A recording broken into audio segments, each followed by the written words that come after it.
আসসালামু আলাইকুম। এই যে পেছনে দেখেন পাহাড়ের মতো দেখতে, আসলে কিন্তু এটা পাহাড় নয়, এগুলো হচ্ছে ময়লা স্তূপ।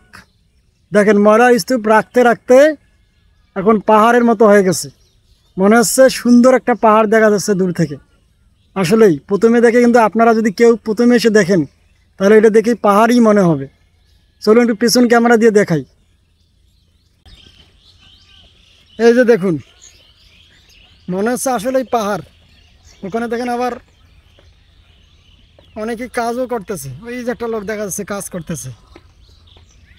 এই দেখেন চতুর্দিক দিয়ে, এই যে দেখুন কত সুন্দর, তাই না?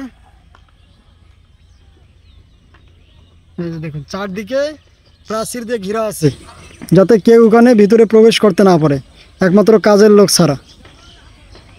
দেখেন ময়লার স্তূপ ফেলাইতে ফেলাইতে কত বড় উঁচা করে ফেলছে, মনে হয় পাহাড়, পাহাড়ের মতো দেখতে। এটা হচ্ছে মান্ডা গ্রিন মডেল টাউন,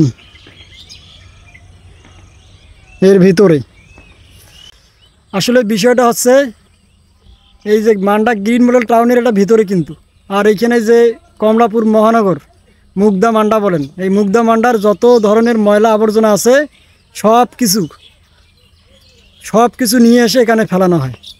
তাহলে দেখুন এখানে যখন বাতাস হয়, বাতাস আসলে কিন্তু এখানে দাঁড়িয়ে থাকা যায় না গন্ধর কারণে। তাহলে যারা এইসব ময়লার আবর্জনায় কাজ করতেছে, যে ভাইটা ওখানে কাজ করতেছে, তাহলে কীভাবে কাজ করতেছে? আমরা কিন্তু এই ভাইদেরকে বেশি একটা সম্মান দিতে পারি না, তাদেরকে বেশি দেখতে পারি না। আসলে তারাই হচ্ছে পবিত্র মানুষ, তারা সবসময় ময়লা আবর্জনা পরিষ্কার করে। এটা যদি আপনারা প্রথমবার দেখে থাকেন তাহলে ভিডিওটা শেয়ার করে দেবেন, এবং আমার ফেসবুক পেজটা ফলো দিয়ে রাখবেন, আর ইউটিউব চ্যানেলটা সাবস্ক্রাইব করে রাখবেন। সবাইকে আসসালামু আলাইকুম।